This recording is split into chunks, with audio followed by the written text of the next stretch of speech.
YouTube? Rider Zero here today with a new review. Today we're going to be taking a look at the very first of the Movie Masters line from the new Green Lantern film. Obviously you can see there that this is the figure for Hal Jordan, Green Lantern of Earth. This is the first of three in this wave. I believe they're going to be releasing them in waves of three. I do have all the others as well, which we'll get a quick look at on the back of the box here in just a second. Of course, starting with number one, Hal Jordan being the main Green Lantern of the film, comics, and everything, pretty much the one that everybody knows. So who else would you start with, really? These are intended to be the adult collector's version of the actual toys, which you can see here. You know, it even says it right there, adult collector. These are more detailed than the 3.5-inch line that they're going to be doing. They have more articulation. And, I just think they look really good. But enough about that. We'll take a quick look at the packaging so we can tear this guy out and get started. As you can see there, the Green Lantern logo is at the top. It is stylized like the new movie logo.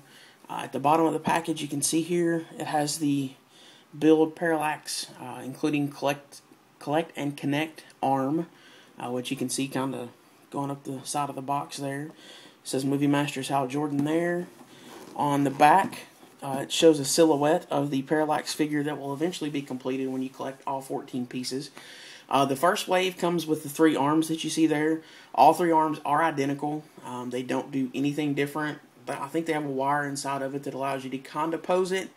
But for the most part, it just pretty much is what it is. You get a little blurb about Movie Masters up there at the top. And then the three figures from the set, Hal Jordan, which you can kind of see there.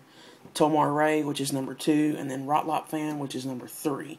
I do have the whole set, so there will be reviews of those guys coming, as well as the rest of the figures once they're released. That's pretty much it for the packaging.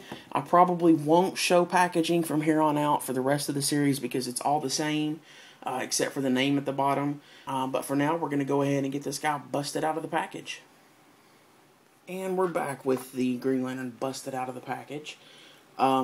So right off the bat, I do have to say he looks really good out of the package. I'm really a little more impressed with the suit than what I thought I was going to be. When I heard that it was going to be an all CGI suit, immediately I was disappointed, being a huge fan of the comics and everything. And, there are a number of different ways they could have gone with the suit. They didn't really have to stick to the classic version if they didn't want to have like an old school look to it. Given all the new superhero costumes kind of getting an updated look for movies. However, I'm pretty happy with what they ended up with. And it translated really well over to the figure. You can see there, just before we even really get up close with it, the different shades of green, how they come off really well. The chest area around the logo is actually raised up a little. It's kind of almost like an embossed logo rather than being just painted on or a sticker. It's kind of like the DC Universe figures are. So that looks really cool. We'll just go ahead and take a look at the detailing on it. So I'm going to go ahead and take the lantern off his hand because that's probably my biggest disappointment so far, which we'll talk about as we go over it here. And real quick, let's just take a look at the lantern. See if we can zoom in on it here. You can see there it is pretty much stylized just like it is going to appear in the movie. Unfortunately, that the green portion is not as translucent as I was hoping. If you could have got some light behind it, it probably would have come off really well, having some sort of glow effect, kind of like they did with the Transformers animated toys, especially the Voyager lines. If you shine a light through the top of the head, it kind of looks like the eyes and whatnot are glowing. It really would have looked cool if they could have done this. However, given the size of it, it is pretty nicely detailed. Obviously, you can see there it is green. It doesn't look as alien and kind of almost like an organic look as the one from the commercials that we've seen so far. But, it does what it's supposed to, and it looks pretty good so far. I really don't know why it's kind of... I don't know. I don't know what the split at the bottom's for. It doesn't fit on the stand or anything. And real quick, it does come with the stand. It's kind of like a lime green translucent plastic. Obviously, it's made in China, you can see there. But anyway, taking a look at the figure.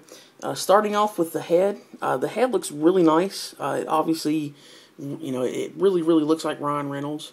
I do have a little bit of a complaint here. I'm not a big fan of the way the head looks on the neck, especially from the side. It just looks like it's too big, like they forgot to put a little piece there under the chin. Other than that, though, when you're looking at it from the front, there's no problem. It looks really good. The mask is painted on really nicely. They do kind of have, I don't know if you can pick it up very well, but the eyes are kind of like that translucent white color that if you've seen the previews for it, whenever he first recites the oath and kind of flips back on the couch, his eyes start turning white. They pulled that off pretty well. I don't think the camera's really picking up on the detail. But the head sculpt looks really nice. The chest looks fantastic. I love the way this ended up. Like I said, you can see the logo there, how it's kind of raised up off the chest instead of being a sticker or just being painted on. It does have the kind of, I guess you could almost call it like a ribbed or, kind of like a textured feel to the suit. It has it all throughout on the arms and, everywhere pretty much. You can pretty much see it all over. I love the way that the greens have that gradient effect into each other. It kind of starts out as a brighter, goes to dark. It just looks really good overall. The back looks pretty nice as well. It's not as detailed in the front, obviously, because it doesn't have the logo and whatnot, but it still looks pretty good. Going down to the feet, they carry over that same metallic green from the chest, pretty much all the way down. That's pretty much all you get is just that metallic kind of auto finish green look. So yeah, overall detailing is really good. I'm really impressed with it. We'll take a quick look at the articulation. There is a little bit of head movement, not a whole lot. You can't really move it up and down, unfortunately, and it's really tight when you turn it this way, so I tend not to. The shoulders, they do have a full 360-degree rotation. They do have a slight bit of movement at the shoulder there. You can see the joint is supposed to kind of flex, but the way that they made the shoulder and then the way that the muscle there comes down into the actual top of the shoulder here, it kind of restricts it from going any further than, about that right there. The bicep turns, you get a full actual rotation there at the bicep. Interesting thing, the elbow joints actually turn as well. You can move those, however you wish to do so. The elbow is on a hinge, but again, due to the way that they made the muscles, it kind of restricts the articulation there. The wrists are also movable. They, rotate there. There's a quick look at the ring. Unfortunately, the detail didn't really translate over very well, which is a little disappointing. I was hoping it would look a little better. You can kind of get the general shape of it, but if they could have done a little more, that would have been cool, but I'm not going to complain a whole lot. Same thing over here on the arm. The only difference with this one being the lantern hand, which is really disappointing because the way they made it, it's really hard to hold the lantern unless you kind of make it like that, which looks, I don't know, it just kind of looks weird when you put the lantern in there. If I can get it to, the only way it's somewhat secure is if it holds it crooked. If you put it down like that, it just kind of hangs there and the slightest little bump will drop it. But other than that, it's okay, I guess. That's probably my biggest disappointment is the lantern hand. I think they could have done a little better with it. He does turn here at the waist. The legs move forward and backwards, as well as out to the sides. Same thing over here as well, forwards and backs to the sides. The knee joints are also kind of weird. They do twist here at the knee, but it is, again, restricted by the way they made the suit.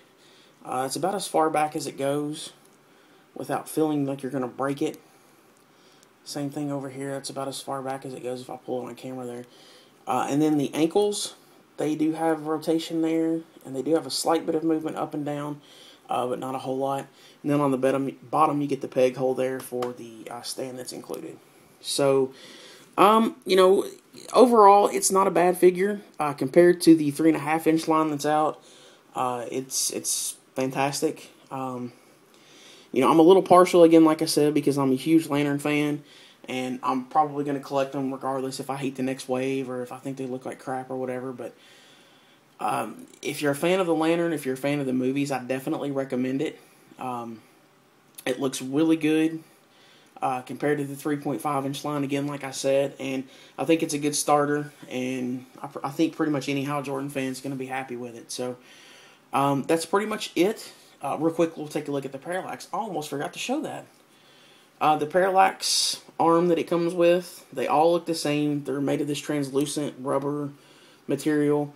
Until you get down here, it does have a hinge that will connect into Parallax eventually. If you're familiar with the DC Build-A-Figure figures, most of the DC figures that are released at Walmart come with Build-A-Figure pieces, and they're doing the same thing with this one. I will say, though, the detailing on these look really, really wicked. You can see faces there, you know, kind of skulls and other faces, and it just looks like, you know, he pretty much, Parallax just absorbed everything.